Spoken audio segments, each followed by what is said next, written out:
Hello folks, welcome back to Journey Before Destination Overlanding. Gary here with you. As you can see, I'm still working on this side. I've got it pretty much all prepped out. I've got to fill in a couple of small spots like up in here, do a little leveling down in here. I've got to cover this up right there so it doesn't get epoxy in it. Then we're going to epoxy this side, and we're actually going to fiberglass at the same time. That's tomorrow morning. I wanted to do it tonight, but I kind of ran out of time, have some other things I got to take care of. I also got all of my electrical. If you weren't watching my shorts, this is a longer version of it. I've got my Victron Multi-Plus 2000, which has 110 and 12 volts, and it can take shore power, battery power, and solar power all together.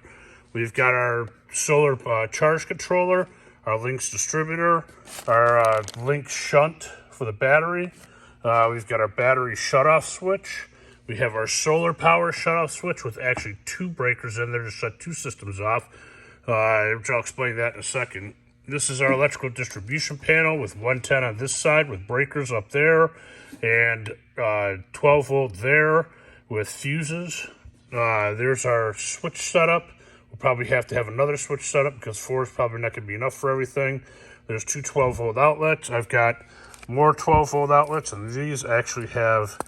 This is an actual outlet, and I've also got different ones that have 12 volt two USBs, USB and USB-C on them. There's some wiring down here. Here's the trailer wiring that's actually going to go, give me the 7-pin hookup. I'm putting that on. So as you can see, we've got most of it prepared. The solar panels are over here, right there. There's two 100-watt solar panels there, and when I'm not running the tent, which is up there right now, when I'm not running it, which will be most of the time because I'm not going to run that when I go by myself and the dogs, only when I take like my kids or something like that and they need that. I'm going to have two 300-watt, one going here, one going there. I'm sorry, it keeps focusing on my finger. There'll be two 300-watt pipe panels on the back section where that's at, and then two 100 watts will go up here. They're going to be permanently on there. So I'll have a total of 800 watts, 300, 300, 600 plus 200 is 800. Plus I have this small one down here, which is 180 watt, which I will be plugging into that separate section over there. It's got its own charge controller on it. So the connection will come out the side over here by this plug where my shore power is. I'll have a second section right here to come in and plug those in. So that will give me 6, 7, 8, 900, give me almost 1,000 watts of solar when I've got it all plugged in coming in here. I don't have the batteries yet. Those are coming probably another week or two. I'm getting two 300 amp hour 12 volt lithium ion phosphate batteries to go in here.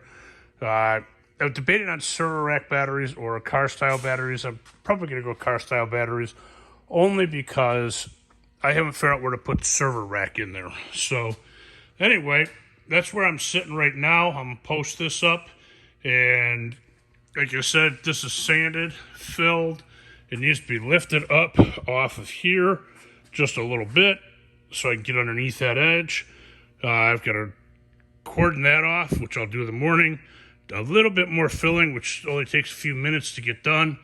There, a little bit of sanding over here. And then this is ready to go. It's going to get fiberglass from front to back. I have a heavy fiberglass over it. And then I'm also going to wrap the fiberglass in here so that it actually is wrapped in around here. I'm going to put, instead of blocks here, I'm going to take this out and put full-size board underneath that so it's flat and level. Just some things that make it look a little bit better on the inside. Then I'll be ready to put the door back in. I think I'm going to put this board in first that faces here all the way across, just so that I have that in there before I close this up so I don't have to take it in from the back side. And then this side should, in theory, be ready for paint. Then I've got to do the front, the top, all the way across here.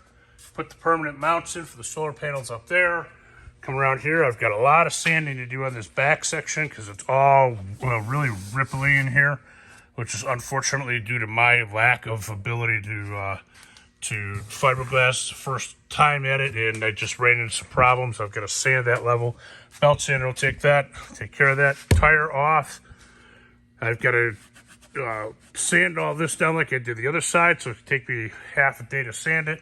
Fill all the ripples in, all the big holes in.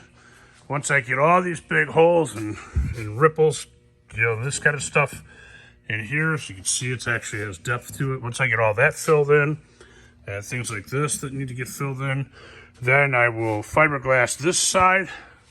Then this side will be ready for paint. The roof needs to be sanded. One more coat of fiberglass put over the whole thing, and that should be ready for paint. Now I'm going to paint the whole thing down to here, down to this level, all the way around. And then I'm going to go and get a price to have it Line-X'd up here.